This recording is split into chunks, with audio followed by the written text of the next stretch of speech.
But this new organizational structure is yet to be implemented. This is pending processes that are unfolding gradually within the relevant restructuring committees. The implementation is ongoing and gradual. Therefore, for most of the period under discussion, supply chain management was a distinct function and it remained so pending the integration. My current performance agreement that I have signed with the National Commissioner as I report to him reflects my duties relating only to financial management services, not supply chain. Yes. And if the committee had the benefit last week of hearing from Lieutenant General Fani in relation to issues of supply chain management, and also had the benefit of being able to see the organizational structure. And he also confirmed in his evidence that he reports directly in relation to supply chain issues to the National Commissioner, and you report directly in relation to finance matters to the National Commissioner. Correct. So, how your evidence before the committee has been structured is that you deal with essentially three themes. You deal with the approval and budget allocations in relation to the PKTT, which is the next topic that we're going to discuss. The second topic is you deal with your interactions with the minister, in particular Minister Mkhwanazi. And then the third topic, you deal with the point at which your department interacted with the health risk management contract. Correct. So maybe then as an overview, can you broadly give the committee an indication of how the budgets are structured or allocated within the SAPS? Thank you, Chair. The budget as well as resource allocation follows a program structure. We have 5 programs. Program 1 that deals with everything to do with administration within the department. Program 2, which is our biggest program within our budget structure, that deals with everything to do with visible policing. Program 3, that deals with crime detection, that will include DPCI.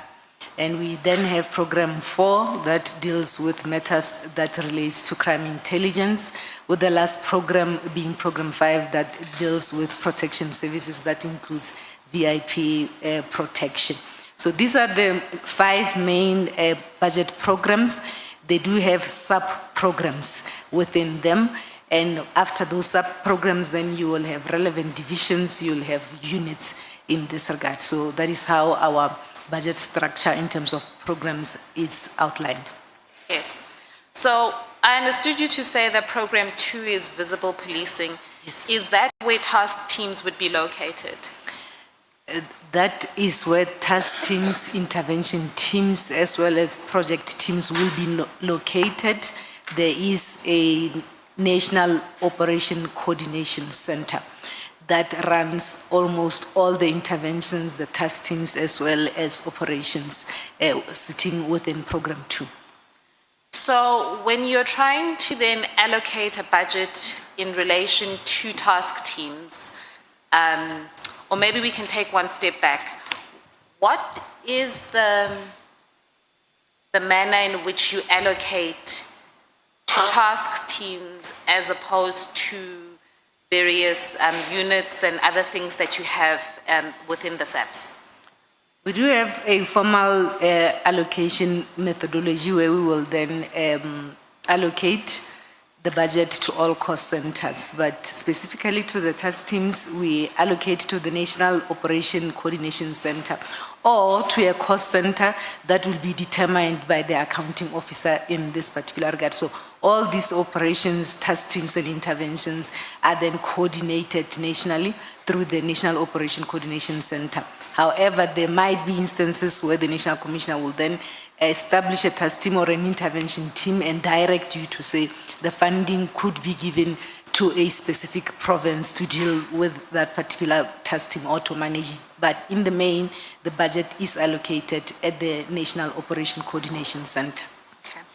And so the budget allocations for the PKTT would come then from whatever budget is made available in that National Operation Coordination Centre? It will be clearly indicated. There are various task teams, various operations as well as interventions that will be allocated. I have heard the latest to say it is 11 of such interventions. It will be allocated, it will be clearly indicated. However, when the task team started in 2018, the budget was allocated to the province, and over the years then it was allocated to the National Operations Centre. So can I just confirm, when you're talking about 2018, are you talking now about the PKTT? Yes. So that's the 2018-2019 budget period? 18-19 budget, yes, at inception. Yes. And so that initial budget was drawn, as you say, from provincial? It was allocated nationally. It's a special allocation. It's not part and parcel of the baseline allocation of the province. It will be a special allocation. We would then establish a project code on the system to be able to track the expenditure as well as to be able to can predict the allocations linked to that particular task team. Okay. So how many task teams do you have in the SAPS at the moment? If I am correct, I have read somewhere that the latest is 11. 11, it's task teams / operations / intervention teams. And in your witness statement, to focus more sharply on the issue of the PKTT and the budget and how it's been allocated over the past few years, in your witness statement, you begin to detail how the budget has been allocated. Can I ask you to, maybe for a globular view, can we turn to page 15 of your witness statement? Okay, is it paragraph 15? Page 15, it's table A. Okay.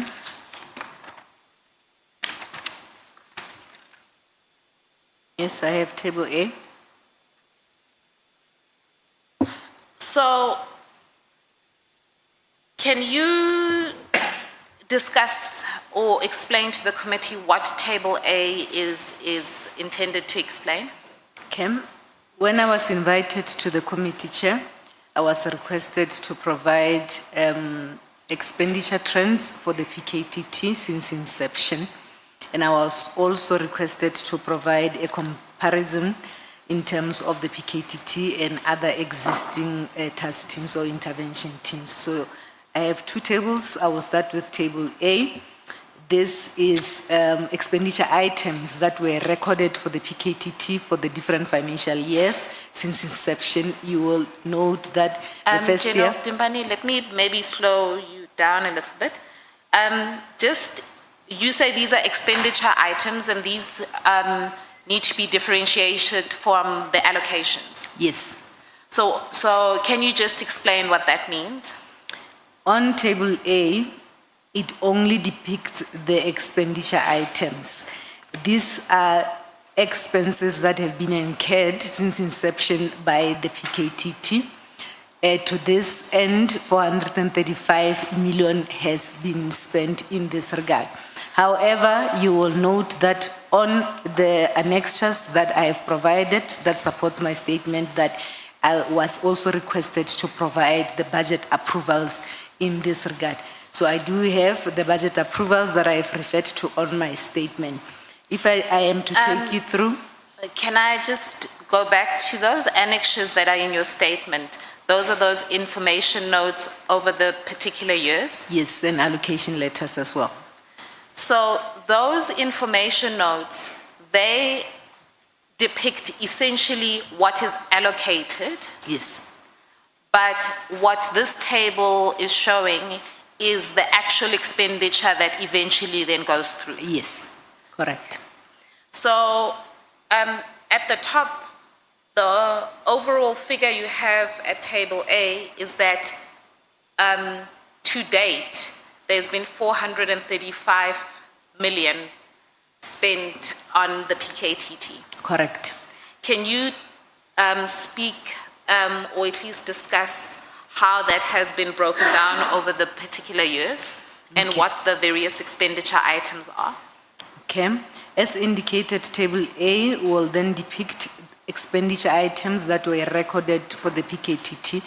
And I must indicate that these are the direct controllable costs that we utilize as and when we allocate funding to the various intervention teams. These are the figures that we will then utilize. You will note that since 2018-19 up to this year, September, in the last column, that your biggest cost driver in terms of the work of this team would be on the line item called overtime, as well as travel and subsistence, in the main, the accommodation. The members of the team may not necessarily come from KwaZulu-Natal. It will be members that come from head office and elsewhere, and you need to then accommodate those members and pay the accommodation fees.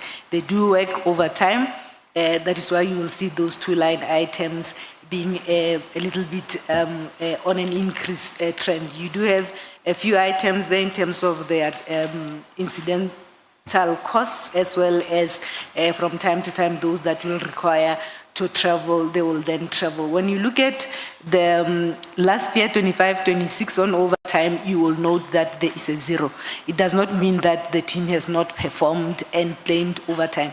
We will soon be processing their claims, and there will be an expenditure in relation to this financial year. So they are continuously working, currently working, and I am certain that those claims are currently being processed, and you will soon then record expenditure in that regard. So overtime, travel, as well as issues of their meals will be the line items that you will note a bit of an increase in terms of those expenditure items. So, just to take you back, these various expenditures are the expenditure items that have been incurred over the past 6 years throughout the lifespan of the PKTT, is that correct? Yes. And you've highlighted the overtime as one of the big expenditure items from the team. Can you talk to me? I see, when I look at the table, I see that travel and subsistence, then there's for accommodation, food and beverage incidental costs, and air and road travel.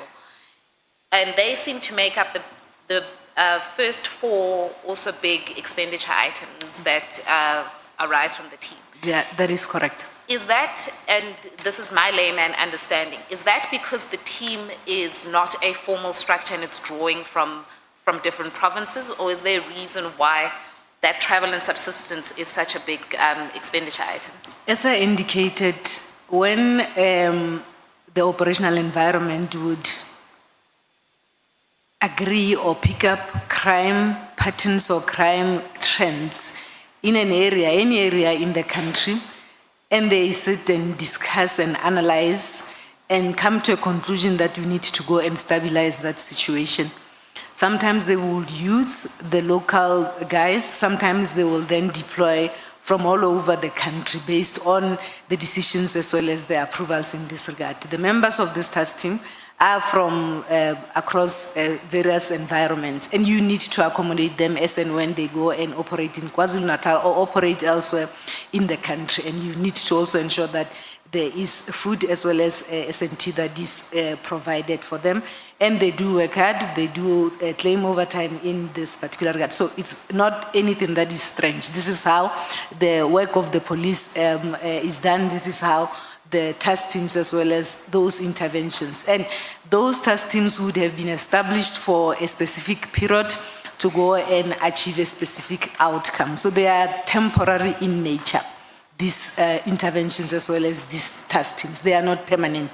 They are established for a specific period, they are established for a specific purpose, and there will be cost estimates that will then be submitted to the National Commissioner, and the submission will come to us to confirm if funding is available. Of course, as the finance team, as myself as the CFO, occasionally there is a need for me to comment or raise concerns in relation to this. You will note that over the years.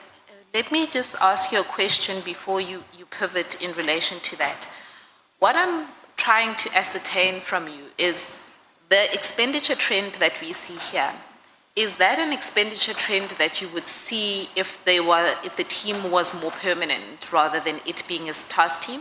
Or is it an expenditure trend that is one that is like this because you're dealing with an informal structure where members are coming in and out at various points? If it was a permanent team or permanent unit, let's say for instance, it is established in KwaZulu-Natal, and I'm making an example, then you will not have an expenditure line item that is called accommodation because members will be permanent, they will be staying in their homes. You will not see expenditure items that talks to issues of meals because the members will be permanent at home. Safe to say that perhaps from time to time they will be required to travel elsewhere to another province on investigation, and then you will see those accommodation costs coming up if they are required to travel out of their normal station in this regard. So obviously whether the team is a permanent or a task team is not a decision that's made by finance. It's just in relation to noting this particular expenditure trend. It is not a decision that is made by finance. It is a decision that would be made by the accounting officer, having consulted all the relevant role players in terms of operations.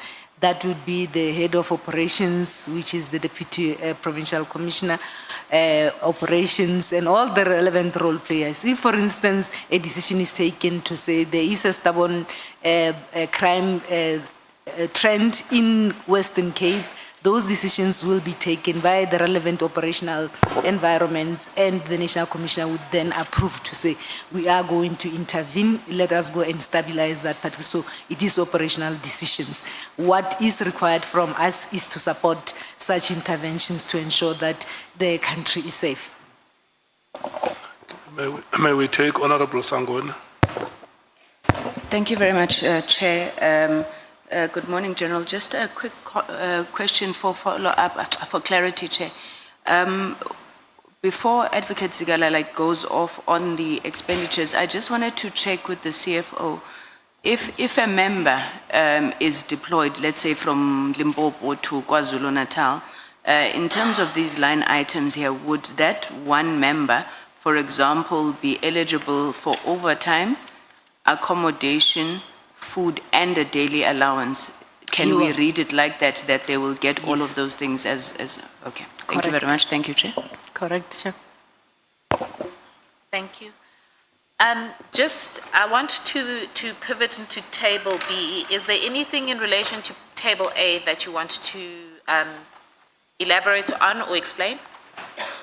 I am fine, Chair. Safe to say that all these expenditures come to us to then ascertain financial viability as well as to support the work that is done by this team. And those information notes, for just for the purposes of the committee, are attached, the various approvals that were made over the years. Can I ask you then to turn to page 17 of your statement? And that's Table B. Chair. So what we looked at in Table A was the expenditure of the PKTT over the past 6 years alone. Can you tell us what Table B is explaining here? As I indicated, Chair, on the invitation to appear before this committee, it was also requested of me to provide a comparison in terms of other existing interventions and or task teams. We are indicating on paragraph 15 that as certain crime threats emerge, the relevant national operation environments in SAPS will from time to time coordinate deployments, interventions, task teams, or operations with the primary purpose of stabilizing as well as normalizing such crime situations. Various such deployments, interventions, or task teams had been coordinated and managed by SAPS over the multiple financial years, of which only the prominent ones were deemed appropriate to be mentioned for comparative purposes. As I indicated, there is an indication that there are 11. However, for purposes of this exercise, we then deemed it necessary only to focus on those ones that are prominent and they are deemed appropriate for purposes of comparisons. So the details are indicated in terms of Table B. So so just to clarify, though there are 11 task teams, when you're doing an analysis trying to compare apples for apples essentially, to see which interventions, which task teams you're spending money on, you essentially chose these ones, which I think is 6 on table B, to be able to do the comparison. That is correct, Chair. So can you just a brief description about what these various task teams and so on that you have selected to be able to do this comparison are? So Table B indicates expenditures that were recorded for prominent SAPS national deployments, interventions, as well as task teams, etc., for different financial years. For purposes of comparisons, we then took from 2018-19.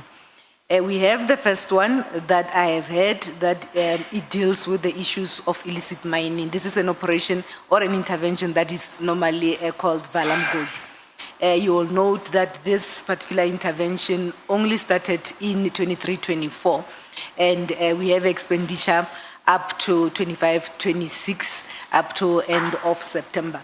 This one, you will note that the expenditure up to date for 3 years is over R1 billion.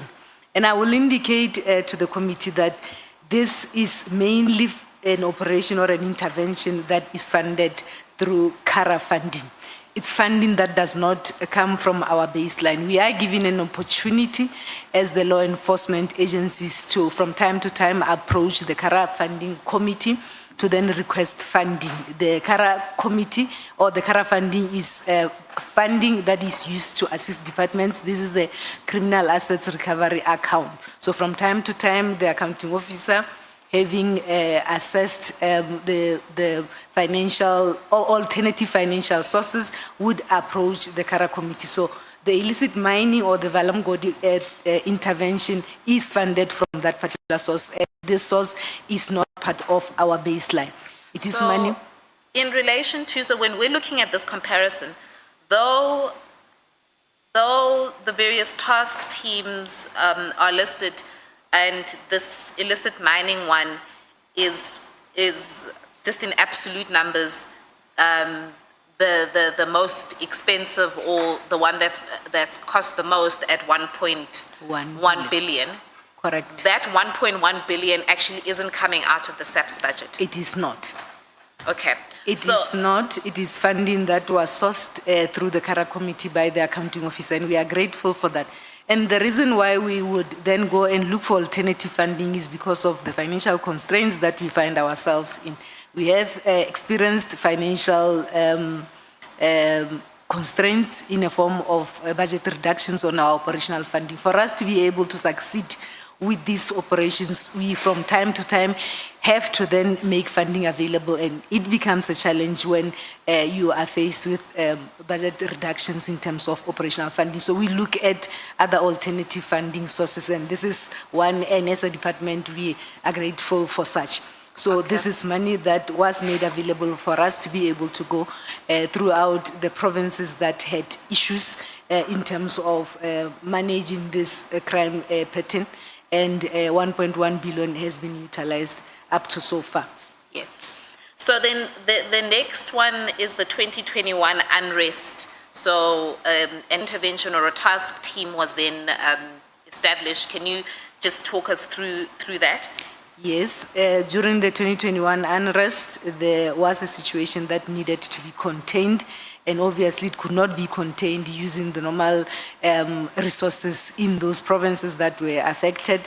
Therefore, decisions were taken to put together special interventions and special teams to go and support those provinces. You will note that then we had the bulk of the expenditure lying on 2021, and then few claims that came through in 2022 up to 24-25.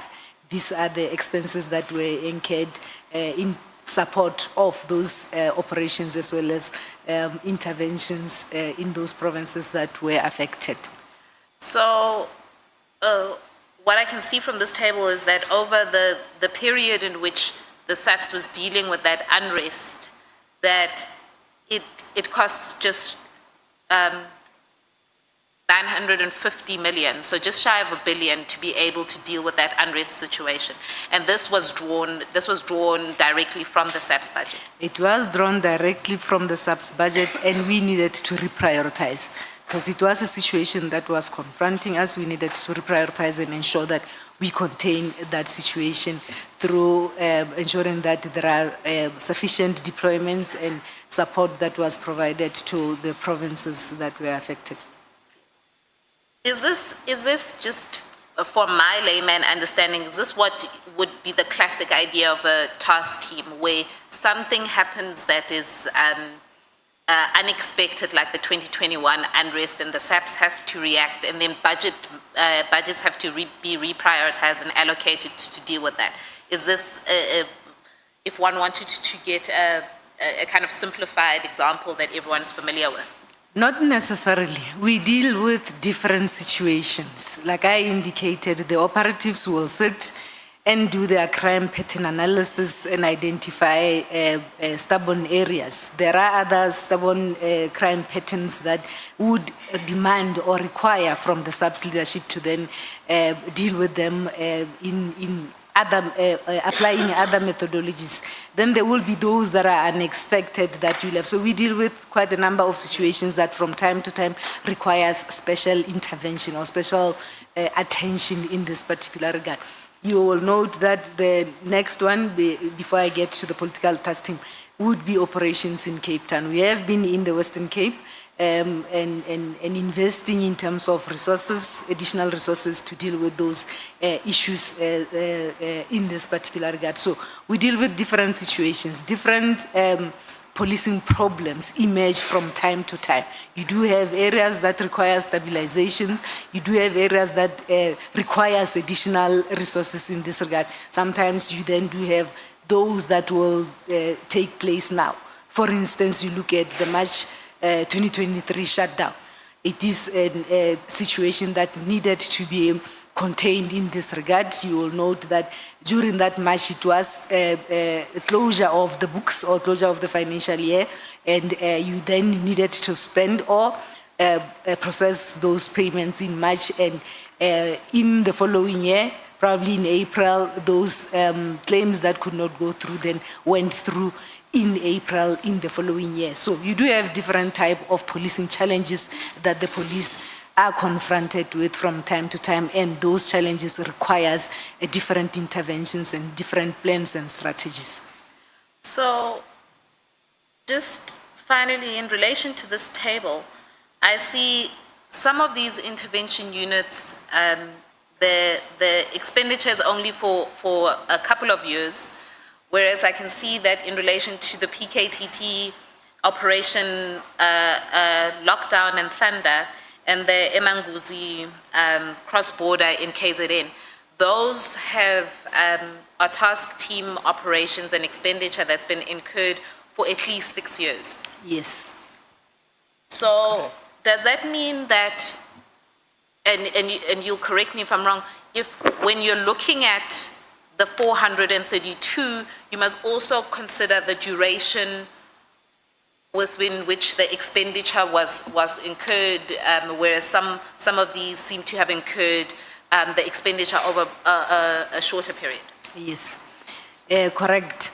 And when you look at those three, perhaps they are the more comparable ones. You will note that for Lockdown as well as Emanguzi, then the expenditure goes down. Evaluations of these interventions do take place from time to time. The operational environments and the project team leaders will convene and have discussions and evaluate and take decisions to say we are demobilizing or we are reducing the number of deployments. So those operational decisions are a norm, and those discussions are a norm, and of course, any decision would have to then go through the accounting officer or the national commissioner to then approve such a decision in that regard. So when I look at these tables, I see vast amounts of money that is being spent on various operations. And these are the, as you say, the absolute sums, the expenditure that's come through. Are you able to give an assessment whether they are on value for money, whether these operations are successful or so on, just looking at these tables? These tables that I've provided to the committee are not necessarily indicating the impact assessment. And these are some of the concerns that we normally raise from a financial point of view with the operational environment, to then look at the issues of value for money or impact assessment. Of course, ultimately we are assessed as a country in terms of whether, or as the police in terms of whether the crime stats or crime statistics are going down.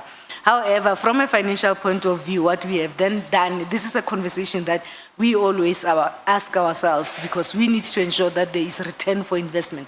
We spend a lot of money on these interventions, and we need to ensure that there is indeed return for investment. So in 2024, myself and my team, we then approached the research unit. We do have a research unit in SAPS precisely for this, because I would want to know from a finance point of view that is this a correct policy methodology? Is it yielding any impact, and is it value for money? So we then wrote to our research department to assist us with this impact study on all these operations, and also to advise us, because currently we do not have a model that we can utilize to assess value for money of all these operations. So we approached them, and there is indication that work has been done on the lockdown as well as Valamgodi operations. That impact assessment has been done. However, the report has not yet been discussed or issued in this regard. It also, the research unit has also indicated that they are in the process of developing this value for money model that we can utilize, but they have cautioned me to say it is not an easy process. It is difficult.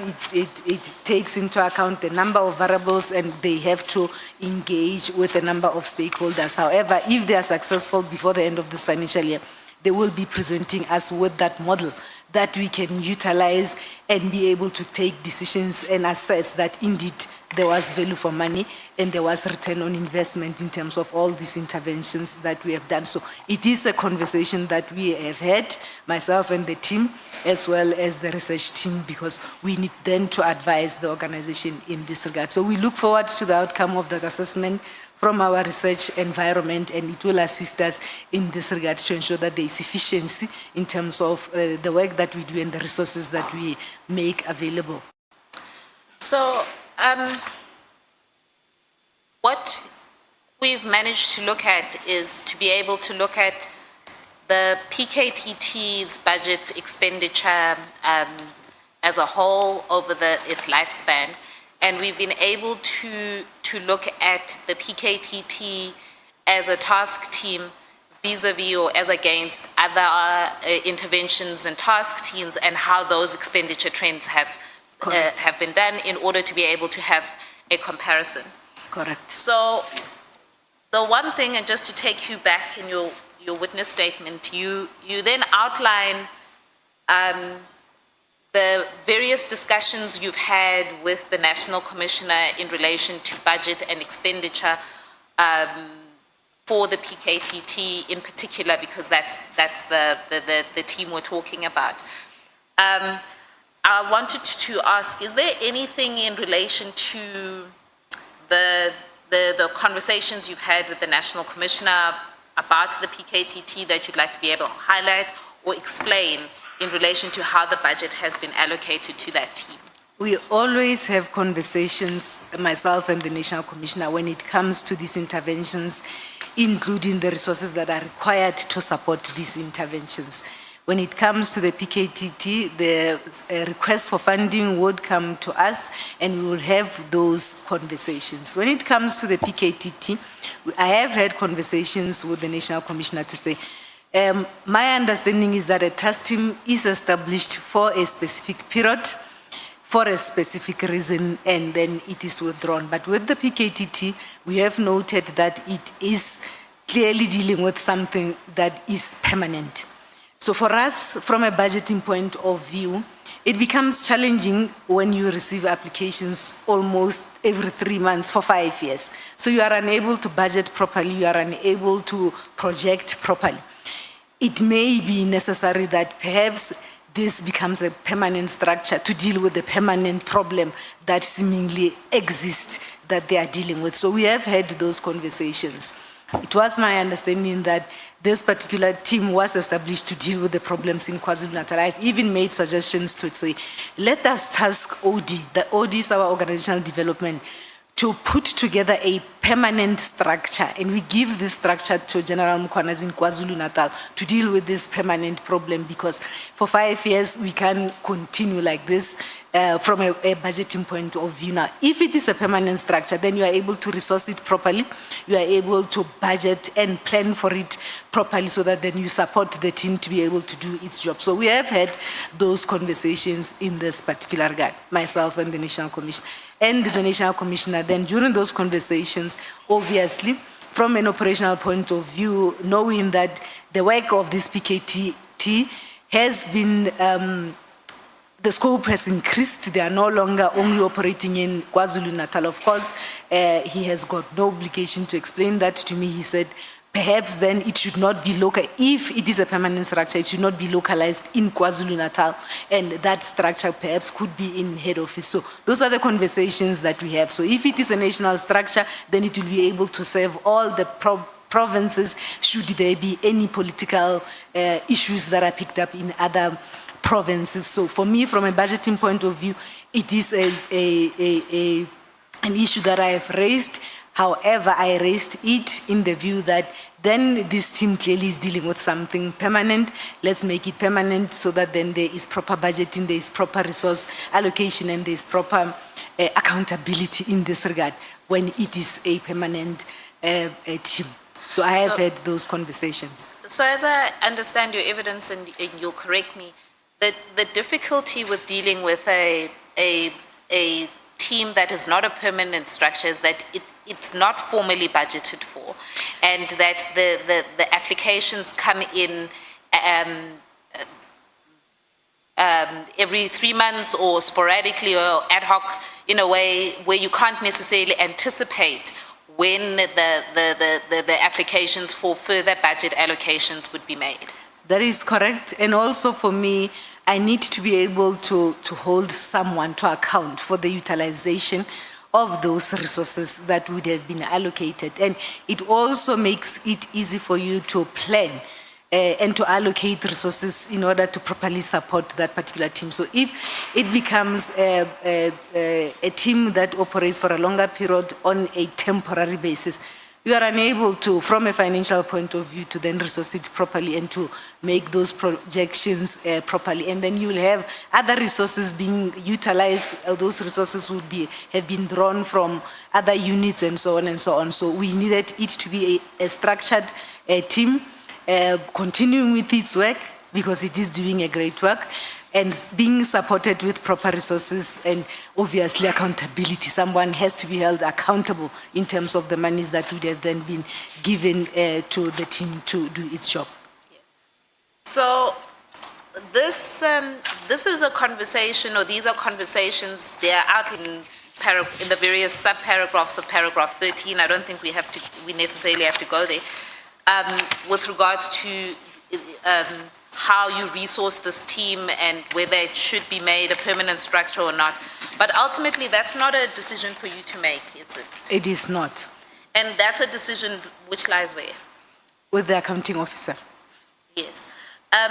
So, and maybe this is a good segue to then go into the second kind of theme of your evidence, because it has become a big a big part of the evidence that has been presented before this committee, that one of the reasons for disbandment of the team that was given by Minister Mkhunu was that he had various budget issues in mind. So I don't want you to address that now. I just want you to address, and maybe let's start at paragraph 17 of your statement on page 18.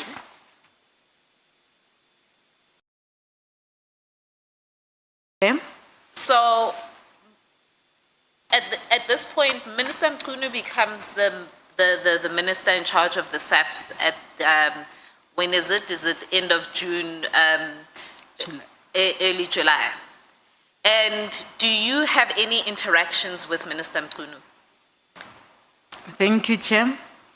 Like any other executive authority that will then be appointed to head the vote police, vote 28, Minister Mkhunu became the executive authority for SAPS after the elections in the 7th administration. As part of the executive management of SAPS, we were requested to then embark on meetings to assist with the orientation of the new minister together with his team. And these meetings, or the orientation meetings, would have been arranged by ministry through the Office of the National Commissioner. And we will be invited from various environments to ensure that then we present certain reports that would have been required. During the minister's orientation, I was requested by the National Commissioner to make reports and presentations on the overall budget framework as well as the department's budget. I have to date, I can confirm that I have made 5 of such presentation. The first presentation or report that I made in terms of those various meetings, these meetings would have been arranged and authorized by the National Commissioner, and in the main, the National Commissioner together with other executive management would have been present. The first meeting was on the 12th of July, where we had a presentation that we made. We called it an introductory briefing to the minister. I made that presentation to orientate the minister in terms of the budget of SAPS. The second meeting was on the 31st of July, 2024, where I made a presentation that spoke to financial matters pertaining to the police. The third meeting was on the follow-up meeting was on the 14th of August. This was a follow-up of a meeting that had taken place on 31 July because there would have been questions and other issues that the minister would have raised. So we then conducted the follow-up meeting on the 14th of August. There were issues, concerns raised on issues of civil claims and other cost pressures.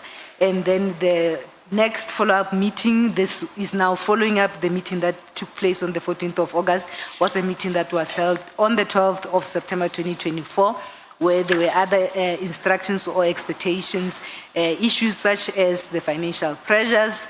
The minister wanted to know the split between head office as well as provinces, issues of capacitation of crime intelligence and other important environments. The last meeting that I've had with the minister, authorized by the National Commissioner, was on the 6th of June 2025, where we are then taking the minister through the apportioning of the 2025 budget in this regard. And I can confirm.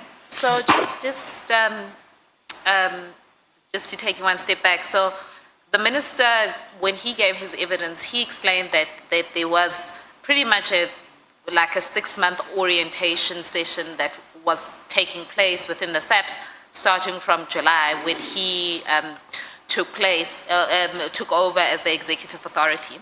Yes. And what you are explaining is that during that orientation session, at various points you were asked to make presentations to the to the minister, and you have attached in your witness statement the various presentations that you made to the minister in relation to various financial and budgetary issues relevant to the SAPS. Correct. So just over paragraph 19, can you read that and then just explain what your evidence is from there? Yes. I can confirm that all these 5 presentations that I've mentioned in paragraph 18, dealt with the budget framework, overall challenges as well as pressure points in the organization. None of these presentations dealt with the matters that are relating to PKTT. To our strategic presentations, there was nothing that we spoke about in these 5 presentations that related to the PKTT. So in these, so you're making these presentations, but they're at a very high level in relation to the overall SAPS budget and so on. That is correct. And even though your presentations may not have dealt with the PKTT, did the minister ever ask you in relation to budgetary issues and so on around, what is the budget implications of the PKTT, or express any concerns in relation to that? I have never spoken to the minister about the PKTT budget. Funds to the PKTT are solely between myself and the National Commissioner as the accounting officer. The typical process, as I had indicated, is that the project leader would then apply for an extension of funding as well and submit this request. The submission will then go through various levels of approval, eventually ending up with the National Commissioner. I usually have these conversations with the National Commissioner during this process. We regularly discuss matters with all teams, including matters that pertains to intervention task teams, as well as the PKTT. These are routine conversations between myself and the National Commissioner. My role then is to confirm whether there is funding. If there is no funding, we then have a conversation with the National Commissioner in terms of determining priorities or reprioritizing to ensure that we support this. These are the conversations that I have only with the National Commissioner. So these are conversations, as you say, that you have with the National Commissioner as the accounting officer in relation to how you allocate the budget, and that there were never conversations that were either that you had with the minister or that were ever raised with the minister in relation to how you're allocating the budget, how these task teams are essentially impacting the overall SAPS budget framework. The presentation for 2025 in terms of the apportioning of the allocation, it spoke to the apportioning of the allocation to all cost centers, but it did not touch on anything that relates to the PKTT. Okay. So, can you confirm, how did you learn about the disbandment? I had gone on leave from the 17th of December last year. That leave ended on the 10th of January 2025. So on the 2nd of January, while I was on leave, I learned of the disbandment. I think I saw something on one of the news outlets. That's how I learned about it. I was on leave. And General Dimpane, Advocate Zikalala, may we please take Honorable Mkhwanazi. Thank you very much, Chair. Just a follow-up, Chair, on the Minister being briefed about the budget arrangements of the PKTT. And it's very important, Chair, because the Minister bases strongly, amongst other reasons, that budgeting or financial costs of the PKTT will be becoming too much. So has the Minister or the National Commissioner solicited any cost analysis of the PKTT from you? No. No, Chair. Have you ever been made to account on the cost effectiveness of the PKTT in the SAPS top management meeting? No, Chair. Thank you very much, Chair. May proceed. Honorable Matthias. Also, just a follow-up or a question of clarity. There were 11, or there's 11 task teams. So did the minister also inquire about any of the other 10 at all, like specifically on how much was spent? From me as a CFO, I have never. In those 5 presentations to him, there was no questions from him or his team?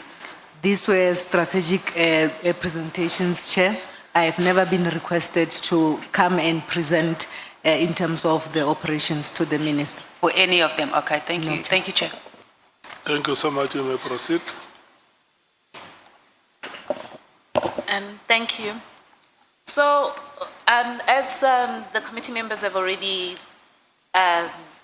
foreshadowed, it was a significant part of the minister's evidence before this committee that he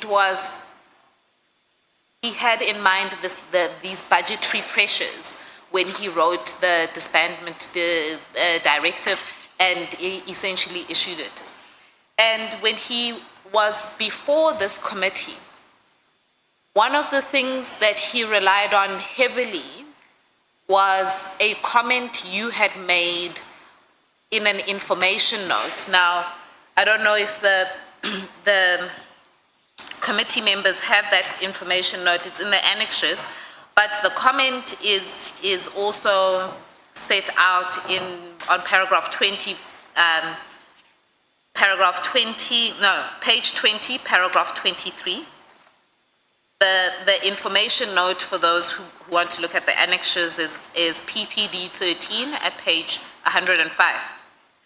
And so, just to take one step back, this was an information note for the 2024, for the period 1 April 2024 to 31 March 2025. Is that correct? Correct.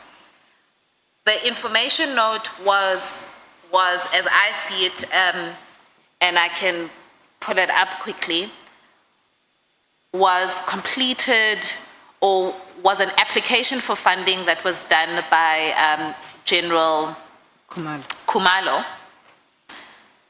And that application for funding was then made, I think, in March. Let me check. Was made on the 26th of March, 2024. Is that correct? Do you have it before you? That is correct. So the comment that you made on that information note was essentially approved before the minister came into office. That is correct. And then can you then take us through essentially what you were trying to explain in that comment? You've set it out in paragraph 23 of your statement, if you want to have a look at that. Thank you, Chair. Perhaps before I even get to my comment, I wish to state that I did not give anyone permission to utilize that information note. That information note was an information note requesting funding from the project leader to the National Commissioner, and it came to my table to then confirm if funding is available. I was shocked to hear about that information note being utilized in evidence in this regard.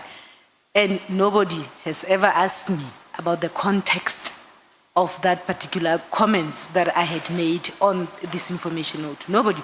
And it is a conversation that I had with the National Commissioner when that request for funding came to our table. The project leader requested 94 million. You will recall that this information note comes in March. Somewhere towards the end of March, you are trying to close a financial year 23-24, and you are getting to the new financial year. Can I just pause, because I think that is an important detail. The financial year for the end of the financial year is the end of March. It's the end of March, yes. So the information note comes on the 26th of March. Yes. So it's coming just before you are about to close your books, or I don't know what you close.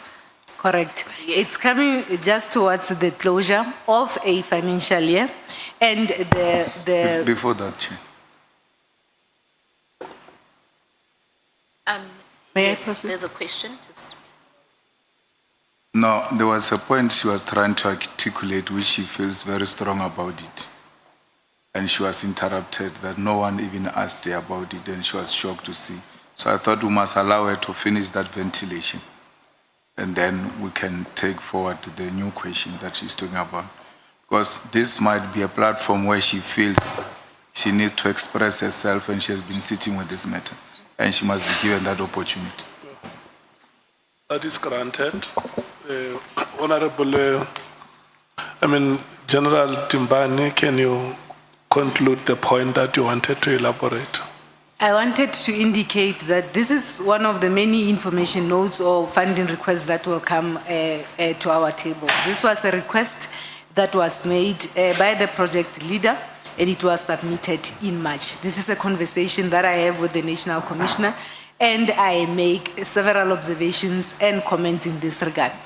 And I get to be shocked when this information note is utilized as evidence and trying to portray a picture as if I was advocating for the disbandment of the political task team. It is taken out of context, and I believe that this is an important platform to then deal with the context in terms of this information note. I wish to state that I did not give anyone permission to use that or give anyone the physical document in this regard to use in their evidence. Now, this information note comes, it has been taken out of context. Then I make an observation to say we are closing a financial year. We are getting into the new financial year. Between April and May, we will be engaging in a process where we then allocate or a process of distributing resources to all cost centers in this regard. For the purposes of allowing this task team to then do their work, we agree with the National Commissioner that the initial allocation will then be 20 million. You will note that the project leader had requested 94. We agree with the National Commissioner that up until we finalize the internal apportioning of the budget, we will then confirm 20 million to allow for the team to work while we finalize the processes of internal apportioning. And those processes unfolded and they were concluded in May. And I can indicate to this committee that the allocation for the team for that financial year was not 20 million, it was 55. The 20 million was an initial allocation as agreed with the National Commissioner, and subsequently we then concluded the internal apportioning and decisions were taken, and additional funding was given to the team, and the total allocation for that year was 55 million. Now I raised these concerns to say the National Commissioner, this team has been in existence for a long time, and I think I have raised this earlier. It is impossible, it's practically impossible for me from a budget point of view to operate in this fashion. It will be best, and you will note that the last comment there I'm saying, task component OD, this is organizational development, to urgently conduct a work study investigation for the establishment of a permanent structure. And I'm talking to the permanent structure that relates to PKTT in KwaZulu-Natal. I had indicated that it was my view that this team was established to deal with the problems in KwaZulu-Natal. It's been 5 years. Clearly, this team is then dealing with a serious problem that does not want to go away. For us to be able to resource this team properly, let's have a permanent structure in KwaZulu-Natal. Of course, the National Commissioner has different views to say, not localized in KwaZulu-Natal. Perhaps when we deal with this and we come to that decision, it might be a team that is national to be able to deal with the similar problems in other provinces. Of course, he knew from an operational point of view, I'm assuming, that the scope of this team had expanded into other provinces. He had no obligation to share that with me. And ultimately, he then approved the initial allocation of 20 million. When we are done with the internal apportioning, then the total allocation to support this team for that year was 55 million. So the document has been out there, been discussed out of context, and nobody has ever reached out to me to say, what exactly did you mean by these comments? So I thought I would use this opportunity to then clear the air and clarify this. The allocation for that year was then 55 million with a total spending of 57.5 million at the end of that financial year. Thanks, Chair. Honorable Sangon. Thank you very much, Chair. General, on that issue that well, you've well articulated the context, but I can tell that you are quite upset with your comment having been used as evidence. How does it work in SAPS? Because I see that information note had 3 signatures, if I'm not mistaken. I think, General, okay. But you were the second last before the National Commissioner. Now, once you make your comment and it goes to the National Commissioner, ordinarily, does it go back down the line so everybody can see the comments? I'm trying to figure out, does it also go to the minister? How does it get to the minister's office for the minister to then use it as evidence? These submissions don't go to the minister. it ends with the National Commissioner as the approving authority. Then it will go back to the project leader who would have applied for funding. I would of course have a copy to ensure that then I keep track in terms of the budget allocation as well as expenditures in this regard. They do not go to the minister. Sorry, Chair, it's just, so in your view, how, and I know that maybe I'm putting you on the spot here, but when the minister brings this document, I mean, it's an operational discussion between, yourselves as the officials who are signing it off. If you had to hazard, how do you think the minister even knows what you said? Because you said you never discussed this with him. He shouldn't, maybe asked that he shouldn't even know that you had written this comment, am I correct? I am not saying he shouldn't know. I am not certain where he got hold of the document. I'm simply saying that it should not then be utilized as if and creating an impression as if, as the CFO, I took the document and I went to the minister with the document. That is not what transpired. And I'm not saying he is not entitled to have a look at documents in the organization, but I certainly did not give him that document. When the document leaves my office, it goes to the National Commissioner. The National Commissioner will then approve it, goes back to the person who had requested funding. I would request a copy for purposes of my records as well as accounting properly. Probably the executive authority has access to documents and discussions in the organization, but I certainly did not give the minister that document, or General CBF for that matter. So you've already discussed part of the comment that you made, which is under paragraph 23 of your witness statement.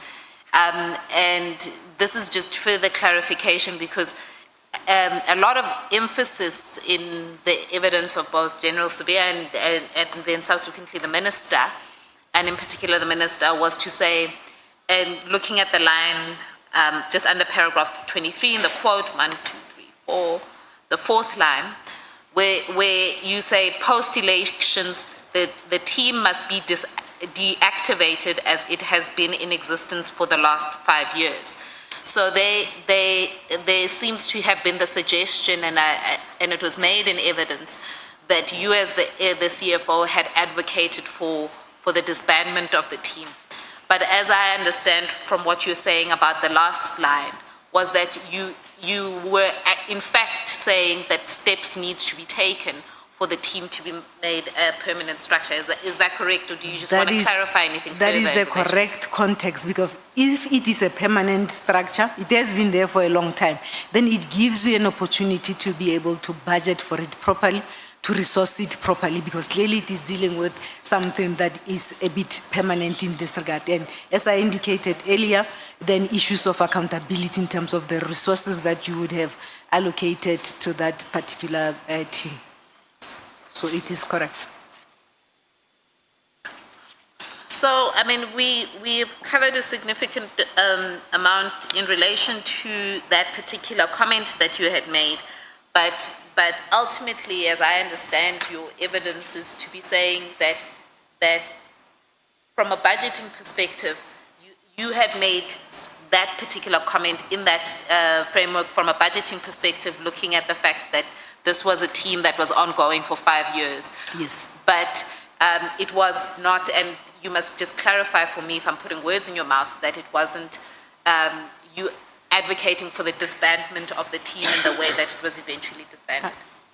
Correct. I wouldn't have advocated because I did not even know the operational work that they are doing. These are the operational conversations that I held with the operational teams together with the National Commissioner. So I do not normally get into meetings where the project leader will be briefing each other together with the National Commissioner. So it was from a resource point of view, as well as to assist us to be able to predict and to allocate resources and to ensure that there are systems in place to hold the relevant project leaders and project managers or whoever would then be heading this permanent team in terms of the resources that will be allocated to them.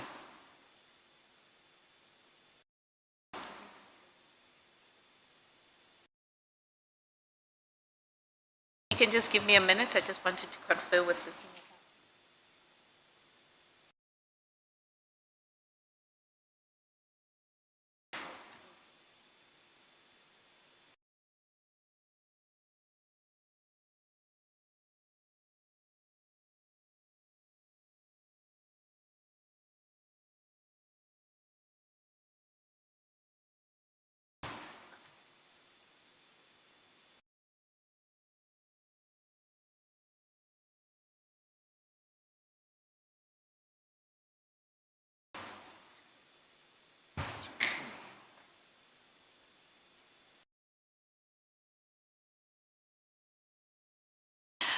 Thank you,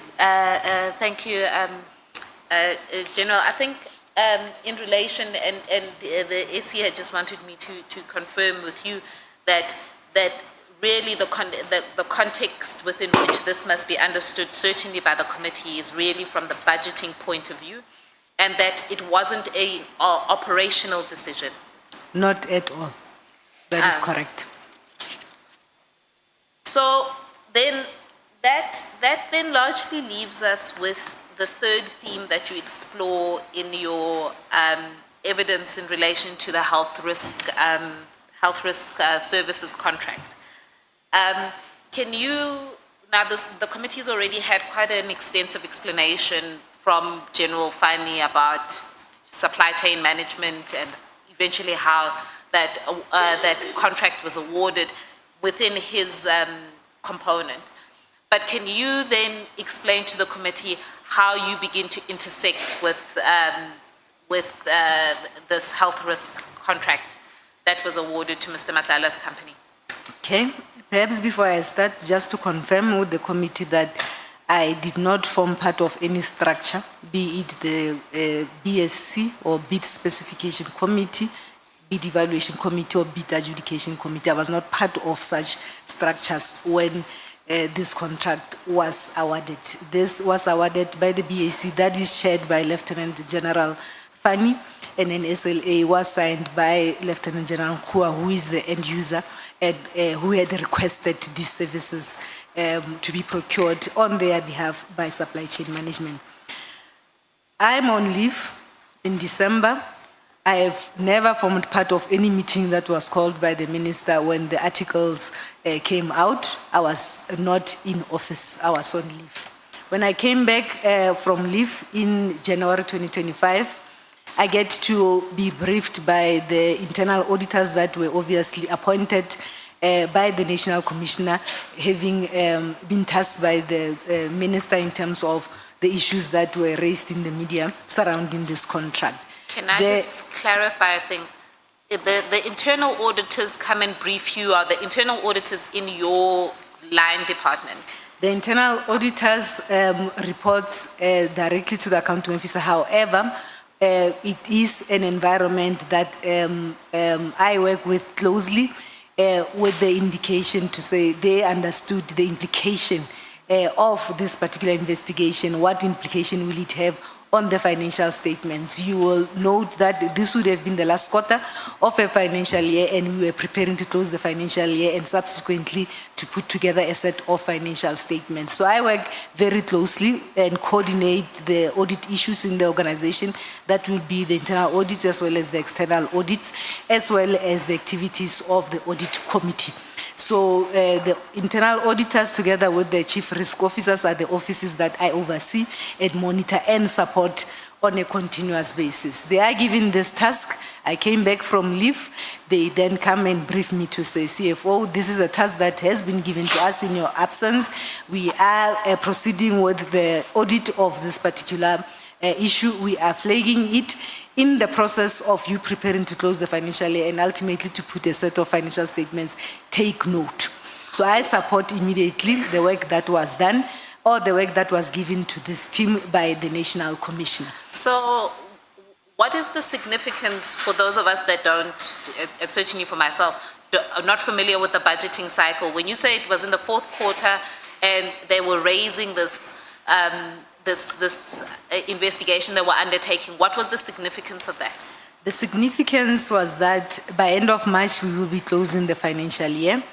And after the closure of the financial year, then you are expected as the CFO to then put together a set of financial statements that you will hand over to the external auditors to audit and determine whether your financial statements are credible and they indicate all the affairs of the department. So there is a note that we need to disclose. If there is any irregular expenditure, if there is any unauthorized expenditure or any fruitless and wasteful expenditure that has been incurred by the department for that year under review.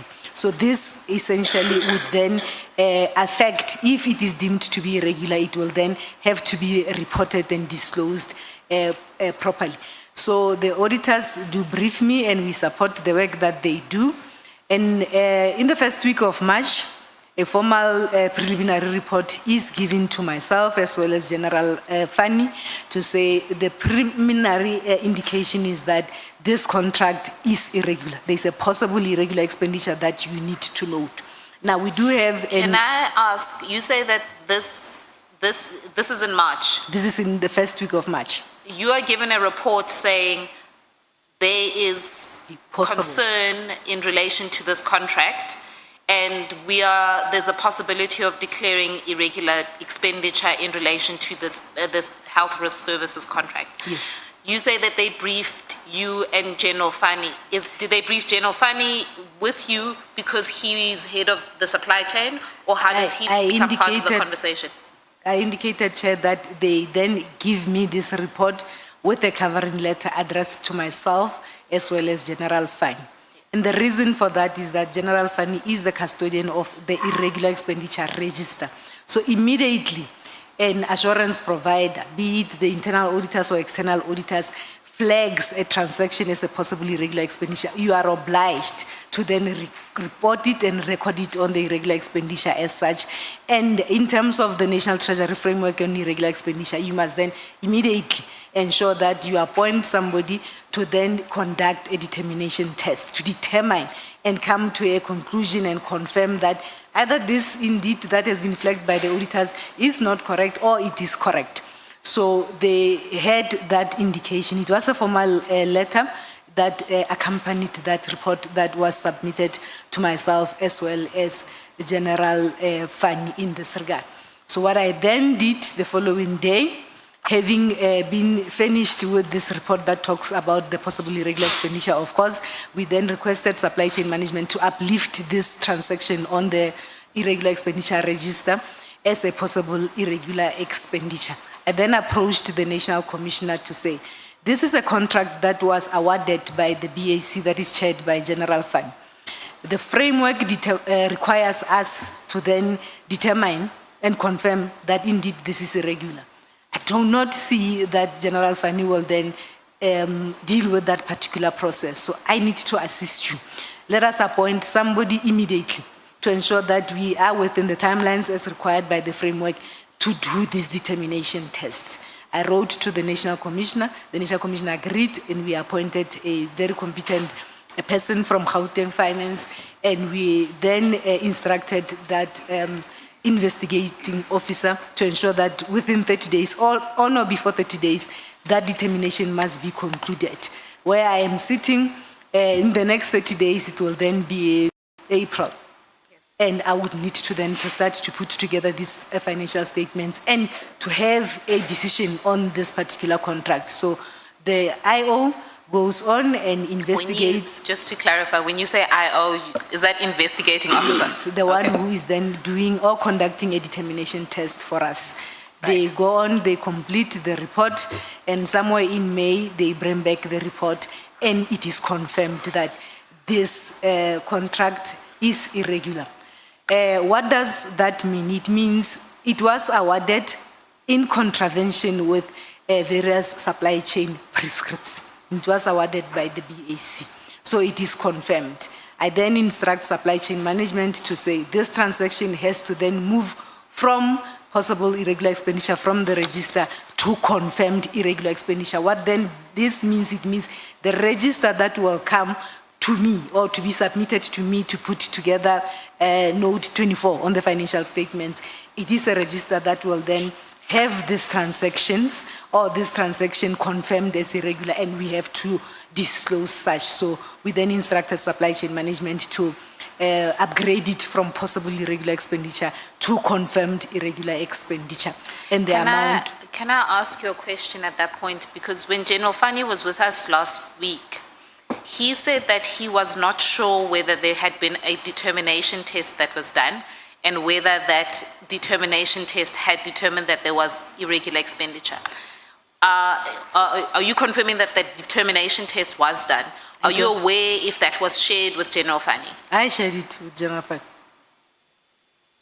And I instructed supply chain to update the irregular expenditure register so that when they submit it to me, to then conclude note 24 of the financial statements, that transaction is there as confirmed irregular expenditure. So then the financial statements were, when the financial statements were concluded, and I think this is at paragraph 31.4 of your statement. In note 24, or maybe you explain it because I think you're much more fair. Okay. So in the set of financial statements, you have different notes that you will then have to disclose these types of expenditure. For the purposes of these discussions, I will then refer to note 24. If the committee has gone through our financials, that note then requires us to disclose this. There is an amount of 466 million that we had disclosed as irregular expenditure that was confirmed for 24-25 financial year. Within that 466 million, this contract constituted 48 million. These were all the payments that were made from August, if I am correct, since the inception of this contract. So all of them, as per the recommendation of the determination test to say this contract was awarded irregularly, therefore any expenditure that would have been incurred since the inception of this contract is then deemed irregular. So those figures amounted to about 48 million.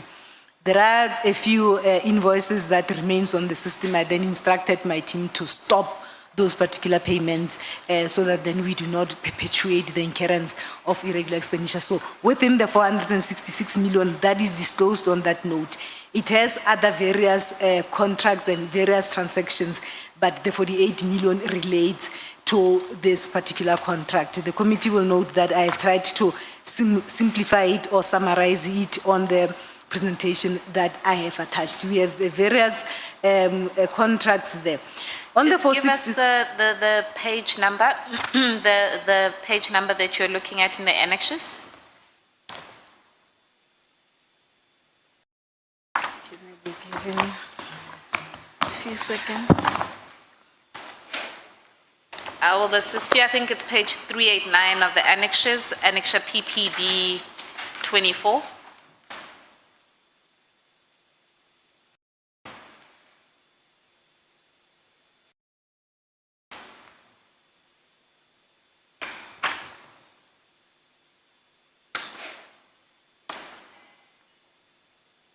Yes, Chair. It starts from 386 with a cover page there. So I tried to unpack the 650 that the Auditor General had flagged on our annual report. That 650 million consists of the 466 that was incurred in 2024, and there are other amounts of transactions that were investigated, that had taken place prior to 24-25, that were then confirmed in the financial year 24-25. That is why the amount is 650 that was discussed with the portfolio committee from the AGSA. Then the next subsequent slides are then unpacking what is lying on this particular amount. You'll see that there's a number of contracts there. Majority of them would have been contracts that would have been awarded and they were deemed irregular. They would have been awarded by the BAC or at supply chain management headquarters, and then you do have other transactions that are on quotation basis that would have been incurred by various cost centers in provinces. You will note that a procurement takes place from a police station to a district, to a province, to head office. So the auditors, when they audit everywhere.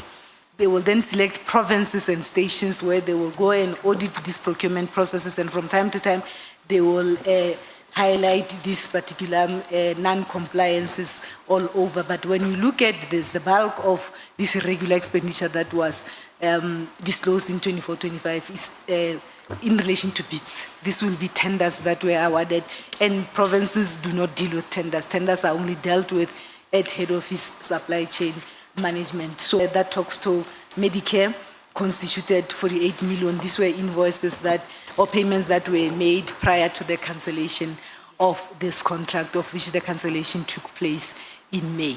Yes.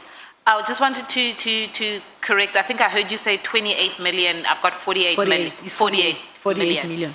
So out of the overall 460 that's disclosed in note 24, 48 million of it. Relates to this contract. Yes. Yes. And what I understood you to also be saying is that of the bulk of the irregular expenditure that sits in the SAPS relates a lot to issues of bids and tenders. Yes. And those are issues that come mainly out of head office in relation to the supply chain management department.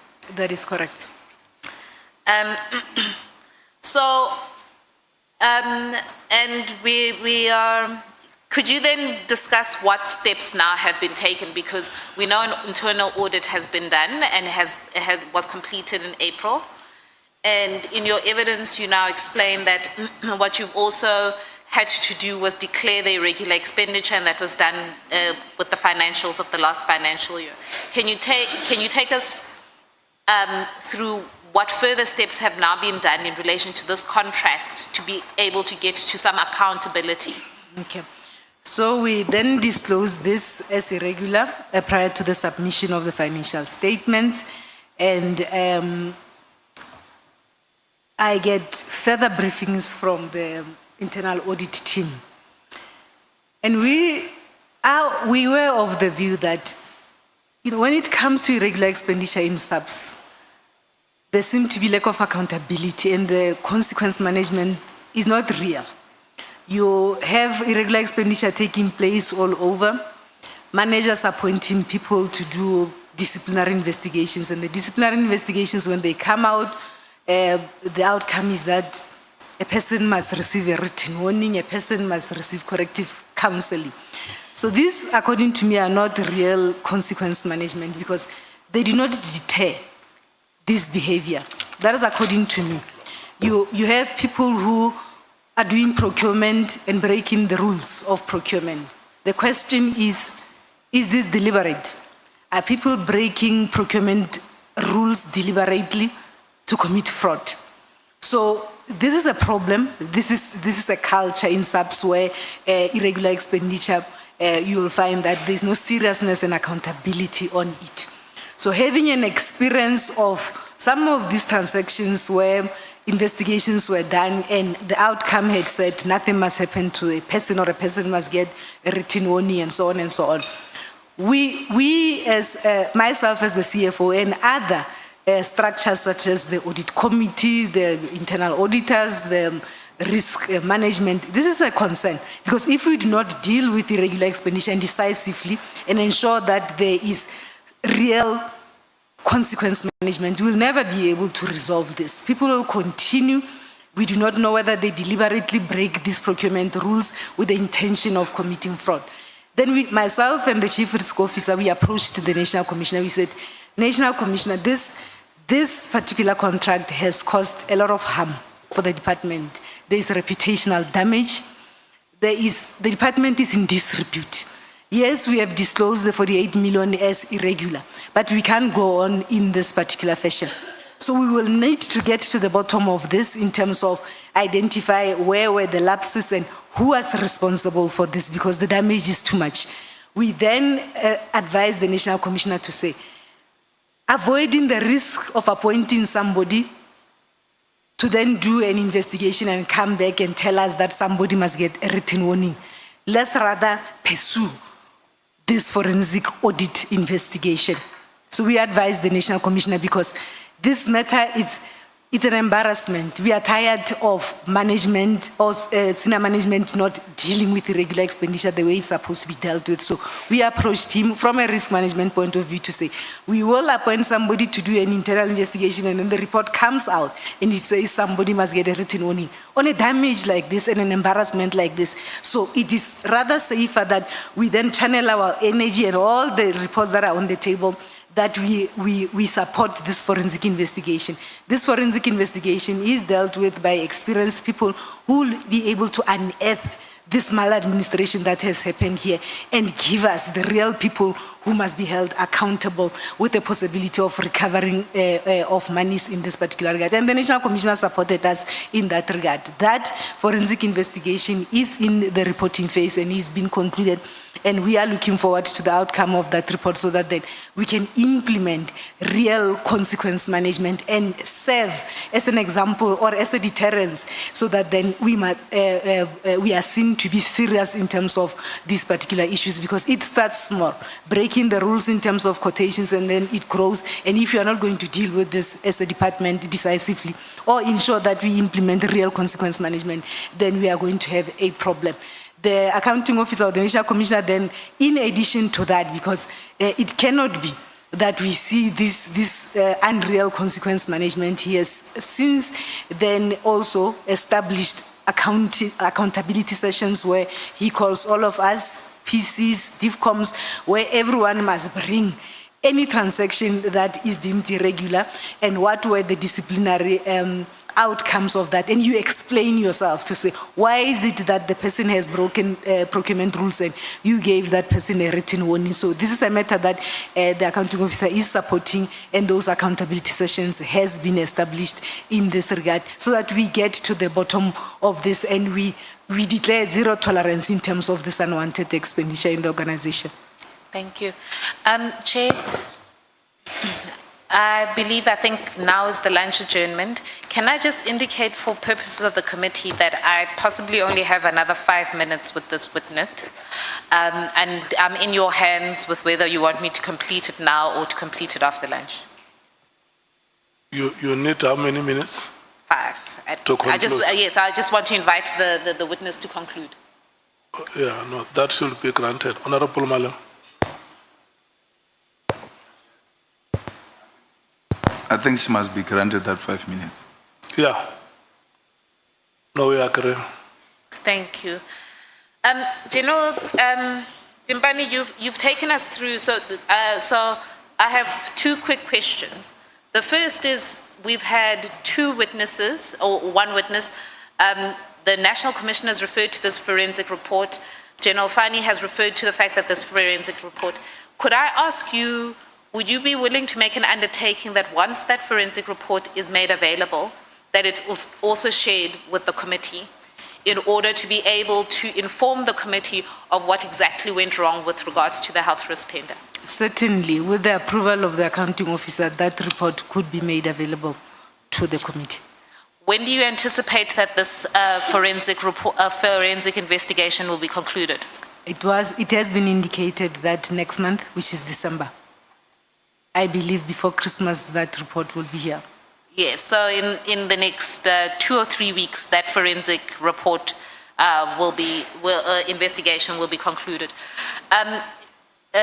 General Dimpane, is there then anything that you want to be able to highlight? As I've indicated, I'm in a position where I feel we've covered your evidence, but is there anything else before I hand you over to the committee? Yes, perhaps I did not conclude on the issues of irregular expenditure. I touched on the 466 million, I touched on the 650. There is also an indication from the AGSA that there's a 2.4 billion that is not dealt with. And this has been reported and discussed at the level of the portfolio committee. Perhaps I wanted to then also give an overview in terms of what is this amount all about and what are the concerns of AGSA. In 2019, when I took over the reins as a CFO, this department was struggling with a qualification audit of opinion from AGSA, I think for 3 years. And one of the main reasons for such, it was the issues of irregular expenditure. There was an indication to say it might be that the department is understating or under-disclosing irregular expenditure to the tune of 900 million. And therefore, the Auditor General was unable to give this department an unqualified audit opinion. So this is a project that we undertook when I took over. I had a discussion with the auditors, both internal as well as external, with a view of putting together an action plan to resolve this, because it was important that we resolve this and we ensure that when it comes to issues of governance and reporting, this department is doing things the way they are expected. So it was a massive undertaking, Chair. We embarked on a process. The auditors indicated that for us to listen to you as SAPS, you'll have to go back from a police station to a district to a province and assess transactions 4 years back. You work it back 4 years. I think we went back 2016. We had to assess those transactions that we had ever made and convince the auditors and convince ourselves that those transactions were free from errors as well as irregular expenditure. It was a massive exercise that we undertook. Nonetheless, we did that exercise. The outcome of the exercise was then presented to the auditors, and the auditors were happy. And together with the other qualification areas, we worked, and those qualification areas were subsequently resolved. And I can indicate to this committee that ever since such, for the past 5 years, we have been in a position to submit quality financial statements that are not adjusted, are not and are free from material errors in this particular regard. So, when we are embarking on this exercise, we pick up, we then unearth. Remember, we went back 4 years back. We then get these mistakes and these irregularities, and then we are then required to disclose them. So we disclose this in the financial statements as well as in the irregular expenditure register. So what is required, or what was required post that particular project, was for us then to deal with these transactions in a form that we appoint people to investigate, there's discipline, we confirm that there's no fraud, there's no losses, and so on and so on. And ultimately, in line with the National Treasury Framework, we then submit to the condoning authorities to then condone should we meet the requirements in terms of condonation, and we remove this. So the concern from AG is that the progress is slow in terms of dealing with this portion. And you will see this particular 2.4 billion that is spoken about. When you go through our annual report, it is lying on Part E of our annual report, that is the compliance. So we need to ensure that we expedite and we pull up our socks in terms of dealing with these transactions. The process has been a bit slow, Chair. We have been working with Treasury.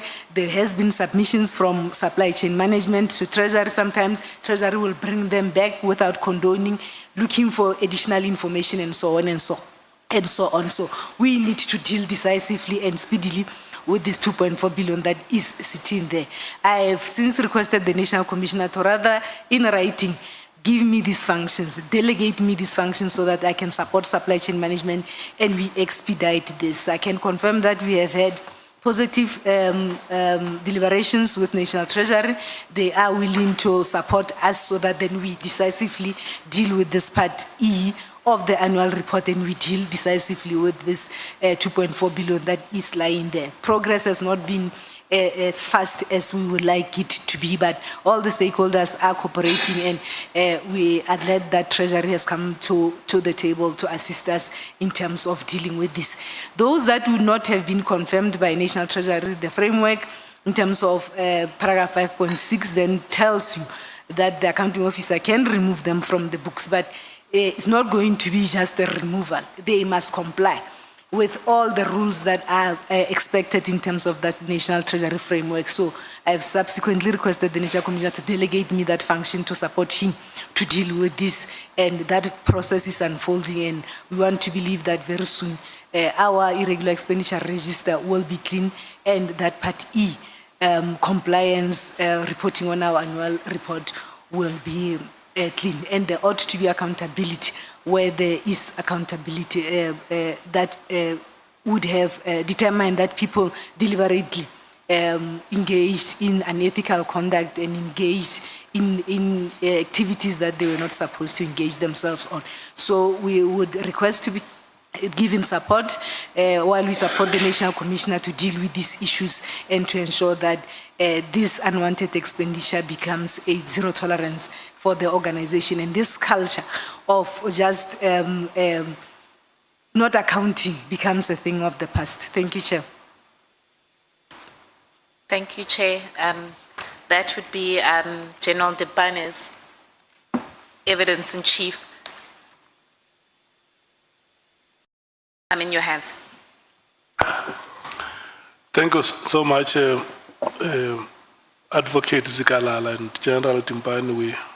We have come to the end of presentation of evidence. This time we are going to break.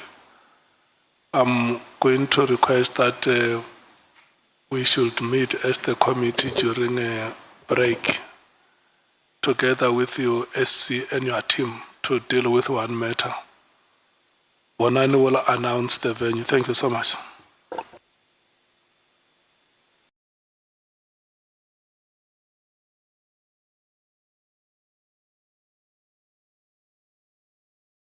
We're coming back at 14 hours.